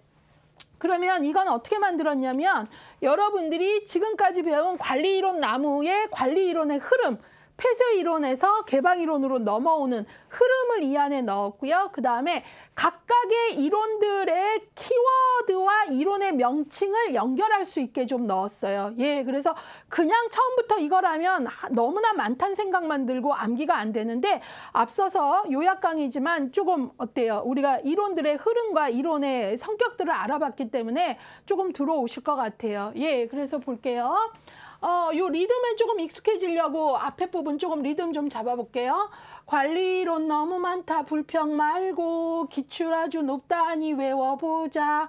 부르다 보면 기억나리 굳게 믿고 키워드로 외워보자. 시작해보자. 예, 그러면 관료제 이론부터인데요. 예, 볼게요. 고전 이론에서 관료제 이론부터 우리 관료제 이론 이렇게 해갖고 배웠잖아요. 키워드가 뭐죠? 관료제의 키워드, 매버의 키워드. 위계 전문화 규칙 준수 관료제 이론 그쵸? 관료제에서는 위계 예, 상하의 위계 그다음에 전문화 규칙의 사전 명시 이런 거 강조했죠. 그다음에 테일러의 과학적 관리론 볼까요? 위계 전문화 규칙 준수 관료제 이론 표준화와 경제 보상 과학적 관리론 그다음에 여기에서 요약에서는 안 넣어줬지만 기본서에 있어요. 행정원칙, 행정원리, 원칙 강조, 행정관리론 했는데요. 이 행정관리론은 우리가 앞에서 1장에서 포스드 코르브 배우셨잖아요. 요게 이제 굴릭이라는 학자가 제시한 건데요. 이게 바로 행정에는 어떤 원리와 원칙이 있다를 강조한 거예요. 대표적인 굴릭의 이론이고요. 이 이론을 바로 이제 행정관리 이론에 속한 대표 이론으로 봐요. 그렇기 때문에 행정원리 원칙 강조 행정관리론 이렇게 한 거죠. 자, 그러면 다시 한번 볼게요. 예. 위계 전문화 규칙 준수 관료제 이론 표준화와 경제보상 과학적 관리론 행정원칙 원칙강 행정원리 원칙 강조 행정관리론 관리론 나무에서 여기까지 모두 모아 고전이론 관리론 나무의 우측의 상단이죠. 이번에는 어때요? 하단도 봐야 되겠죠. 예, 거기에 대표적인 게 메이오의 호성공장 실험을 시작으로 해서 일하기 싫어 X이론 통제와 지시, 일하기 좋아 Y이론 지지와 격려, 그 다음에 어떤 경우는 X로도 Y로도 설명 안 되는 자유의지 짱이야 Z이론 설명했죠. 그 다음에 여기까지 모두 모아 인간관계론, 그쵸? 그 다음에 이 두 이론은 서로 인간은 합리적인 존재야 아니야 비합리적인 존재하고 엄청 싸우죠. 예, 그래서 그 다음 볼게요. 폐쇄이론 양대산맥 고전이론 인간관계론 아무리 싸워도 둘 다 맹점이 있었지 그게 뭘까? 그건 바로 두 이론 다 환경요인 무시한 점.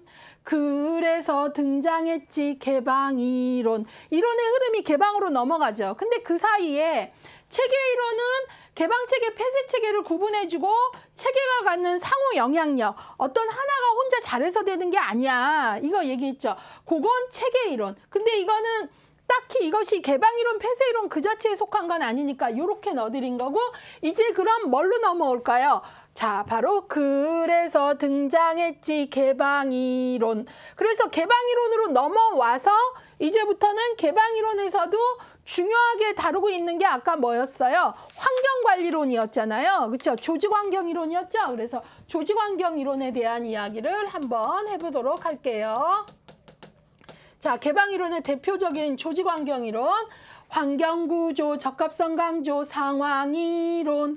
예, 상황이론에서 강조하는 건 최고의 어떤 관리 모델 그런 거 없다. 환경에 따라 적합한 것을 어때요? 선택하는 능력이 관리다. 그래서 환경구조, 적합성 강조, 상황이론, 정치경제적 자원 강조, 정치경제론. 그래서 자원의존이론이라고도 한다 그랬죠? 예. 정치적인 합법성, 그 다음에 경제적인 인적 물적 자원의 확보, 제도 수능 통영화 강조, 신제도 이론. 제도 이론은 보이는 자원만 중요한 게 아니야. 보이지 않는 것도 제도를 얼마나 잘 알고 거기에 수능하느냐. 그래야 좋은 평가 받고 또 보조금도 받을 수 있고 그런 거야. 제도 수능이 중요해라는 신제도 이론. 그 다음에 변이 선택 보정 과정 조직군 생태론. 예, 이 중에 가장 조직을 피동적으로 보고 환경에 의해 선택되어지는 존재로 본 게 조직군 생태론이었죠. 예. 그 다음에 다 끝났다 생각하면 그건 착각. 현대 조직 이론들도 공부해야지. 재미있다 체면 걸면 기분도 좋아. 넘어야 할 산이라면 웃으며 넘자. 예, 이론 너무 많다고 속상해하지 마시고 마음을 긍정적으로 가져야 암기가 됩니다. 자, 그럼 이제 현대 조직 이론으로 넘어와서 키워드 찾아볼게요. 목표 참여, 환류 강조, 목표 관리론, MBO. 예. 단기 목표, 그 다음에 얼마나 구체적이고 명확한 목표, 직원의 참여 이거잖아요. 고객 우선, 지속 개선, 품질 관리론, 최고의 판정자는 누구다? 고객이다. 개혁 분석, 장기 전망, 전략 관리론. 이거는 지금 여기에 빠졌는데 개혁 분석, 장기 전망 얘기한 SM이론, Strategic Management고요. 그 다음에 직원 역량 강화하자, 학습 조직론. 예. 직원 역량 강화 곧 조직의 관리의 핵심이다. 이것이 곧 소비자의 만족과 연결되는 상품들을 만들어내고 연구하고 하니까요. 자, 그렇게 해서 우리가 지금 본 이론들을 이렇게 이론의 흐름에 따라 정리를 한 거고요. 그 다음에 이제 기타 경영학이나 이런 데서 조직관리 이론이 어떻게 요거뿐이겠습니까? 또 이제 기타 이론들로 좀 보면 임시조직, 유연조직, 에코호러시. 요거 문제 풀다 보면 에코호러시 나오는데요. 당황하지 마세요. 엘빈 토플러 제3의 물결, 미래의 충격 이런 책을 쓴 미래학자인데요. 이 사람한테 물어봤습니다. 미래에서는 어떤 조직들이 살아남겠습니까? 했을 때 에코호러시라는 개념을 씁니다. 바로 임시조직, 유연조직 이라고 하는데요. 관료제 같이 어떤 그런 조직이 아니라 환경 변화에 빠르게 변화할 수 있는 유기적 조직이 살아남을 수 있다. 그런 개념이에요. 그래서 임시조직, 유기적 조직, 에코호러시, 그 다음에 최고 모델, 자기혁신, 벤치마킹. 문제 풀다 보면 벤치마킹 나오는데요. 벤치마킹은 뭐냐면 어떤 새로운 일을 하려고 할 때 맨 땅에 헤딩해서 일부터 시작하지 말고 그 일을 이미 하고 있고 제일 잘하는 최고의 모델을 찾고 가서 그걸 배워라. 그리고 왔을 때 우리에 맞게 그냥 그거를 보고만 오는 게 아니라 와서 우리에 맞게 다시 이노베이션, 자기혁신해라. 이게 바로 벤치마킹이거든요. 그래서 최고 모델, 자기혁신, 벤치마킹, 그 다음에 효율 강조, 규모 축소, 다운사이징. 그러니까 이전의 관리 이론들은 어떻게 해갖고 더 많이 확장하고 막 계열사 더 늘리고 막 모든 사업을 하고 막 이런 생각을 했는데 이제 현대사회 관리 이론 중에는 그게 아니다. 다운사이징을 할 수 있어야 된다. 이게 효율하고도 관련되고요. 그래서 효율 강조, 규모 축소. 예, 그래서 어떤 것들이 반복적으로 중복되는 일이 있으면 조금 어때요? 통폐합을 하고 그 다음에 일을 하는 데 있어서 이제 우리가 이게 다운사이징은 규모를 축소하거나 효율을 강조하는 건데 인력의 감축도 여기에 포함되기도 합니다. 근데 다운사이징 하면 인력 감축으로만 생각하시면 안 됩니다. 그 다음에 구조조정, 리스트럭처링, 혁신, 리엔지어링 해갖고 구조조정을 강조하는 이제 리스트럭처링이나 그 다음에 혁신, 재설계를 강조하는 리엔지어링 이런 것들도 기타 현대조직 이론으로 넣으면 되겠습니다. 자, 그래서 요것들이 이제 바로 여러분들하고 해보려고 하는 여러 가지 그 문제를 우리가 풀어야 되는 게 중요한 능력인데요. 그냥이 아니라 적어도 이 정도는 외워야 문제를 푼다는 거죠. 아, 각각의 이론에 대해서 이 정도 키워드는 내가 가지고 있어야 되는 거지. 그냥 이론이 많아. 아니면 이론의 제목만 알아서는 문제를 못 푼다라는 거고, 또 하나 이 노래 안에는 뭐가 있죠? 이론의 흐름이 있죠. 어떤 이론이 먼저 나왔고 그 이론에 대해서 뭘 반대해서 다른 이론이 나왔고, 또 이론들이 갖는 맹점이 뭐여서 이론의 흐름이 크게 어디서 어디로 갔나, 폐쇄해서 개방으로 갔다, 이런 것들. 예, 그래서 문제를 풀다 보면 어떤 것들이 나오냐면 개방 이론만 묶어라. 개방 이론이 아닌 것은 그 얘기는 곧 폐쇄 이론을 찾아내라, 이런 거거든요. 그러니까 이론의 흐름, 어느 이론이 어디에 속했는지 묶어주는 교통정리 먼저 되시고, 이론의 흐름을 알아야 되고 각각의 이론이 강조하는 키워드를 알아야 제시된 문장이 어떤 이론인지 안다라는 거죠. 예, 그래서 행정론에서도 문제가 이런 이론들을 뭐 어떤 사회복지 조직이 어떻게 관리를 했다, 이건 어떤 이론과 관련되냐, 이런 식으로도 예제 연결을 해서도 나올 수 있으니까 그렇게 기억을 하시고, 저라면 이걸 조금 공부할 때 좀 재밌게 공부해야 기억에 남거든요. 예, 그래서 옆에 뭐 동생이 있다면 동생한테 이걸 좀 주고, 아니면 뭐 좀 중년기에 공부하시는 분이 있다면 남편한테 이걸 좀 주고, 요 앞에를 하고 뒤에 내가 알아맞히는 식으로. 그래서 동생이 위계 전문화 규칙 준수하면 내가 관료제 이론, 표준화와 경제보상, 과학적 관리 이론, 이런 식으로 해볼 수 있게 조금 재밌게 해보시는 것도 기억에 남을 것 같아요. 자, 그러면 제가 여기 군더더기 연결 부분은 빼고요. 키워드만 이렇게 보고 흐름만 보는 거 빠르게 한번 제가 불러볼게요. 여러분들 같이 어떤 리듬인지 보면서 볼게요. 위계 전문화 규칙 준수 관료제 이론, 표준화와 경제보상 과학적 관리론, 행정원리 원칙 강조 행정관리론, 여기까지 모두 모아 고전이론, 일하기 싫어 X이론 통제와 지시, 일하기 좋아 Y이론 지지와 격려, 자유의지 짱이야 Z이론, 여기까지 모두 모아 인간관계론, 폐쇄이론 양대산맥 아무리 싸워도 둘 다 맹점이 있었지, 그건 뭘까? 그건 바로 환경요인 무시한 점, 그래서 등장했지 개방이론. 그리고 이제 체계이론은 어떤 위치를 차지하는지 설명했고요. 그 다음에 이제 조직환경 이론들이죠. 예. 키워드 볼게요. 환경구조, 적합성 강조, 상황이론, 정치경제적 자원 강조, 정치경제론, 제도 수능 통영화 강조, 신제도 이론, 편의선택 보정과정, 조직군 상태론. 예.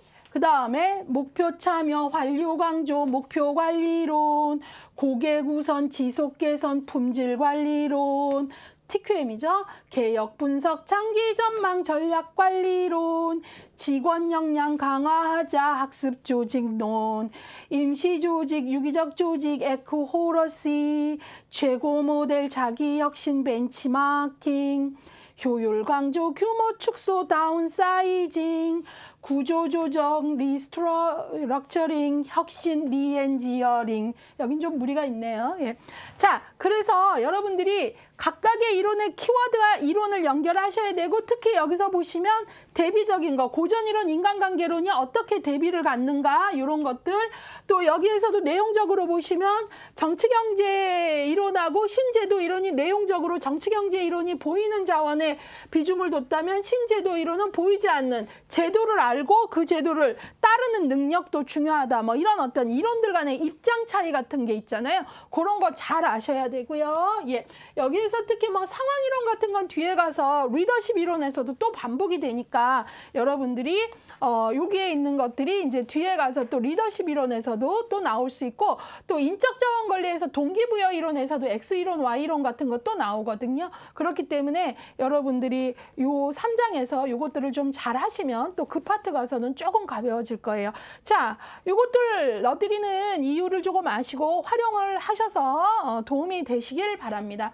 자, 자, 그러면 여기까지 우리가 요 챕터가 행정론에서 가장 기출이 높다 그랬는데 최근 5년간의 통계를 봤을 때 누가 봐도 기출이 높았죠. 예, 그래서 빨간색으로 넣어드렸고 최근 5년 통계가 뭐예요? 한 회에 3.6문제, 4문제까지도 나왔다라는 거잖아요. 근데 요것들을 최근 10년의 통계로 봤더니 기출에도 키워드별로 봤더니 그 중에서도 10년 통계를 보니까 현대조직이론에서 13문제, 그리고 여기에서 단연코 TQM이 기출이 높습니다. 자, 그렇지만 TQM이 답인지 보이려면 TQM이 아닌 설명들을 찾아야 되니까 다른 이론들도 함께 알아야 되죠. 그 다음에 이제 조직환경이론, 아까 상황이론부터 여러 가지 있었죠. 예, 여기서 7문제, 그 다음에 고전이론에서 7문제, 인간관계론에서 5문제 이렇게 되고요. 여기는 초록색은 없을 만큼 우선순위가 높은 영역이에요. 예, 그래서 여러분들이 요거 보시고요. 지금 요게 이제 요약 강의다 보니까 조금 설명이 부족하다 느끼신다면 기출에도 바로 밑에 다 연동되어 있죠. 예, 조금 여기만큼은 기출이 워낙 높으니까 기본서부터 탄탄하게 오신 분이 아니라면 기출에도 반드시 보시기를 다시 한번 권합니다. 예, 3장 좀 내용이 길었는데요. 기출이 가장 높은 영역이니까요. 여러분들에게 이 강의가 도움이 되기를 다시 한번 바라봅니다.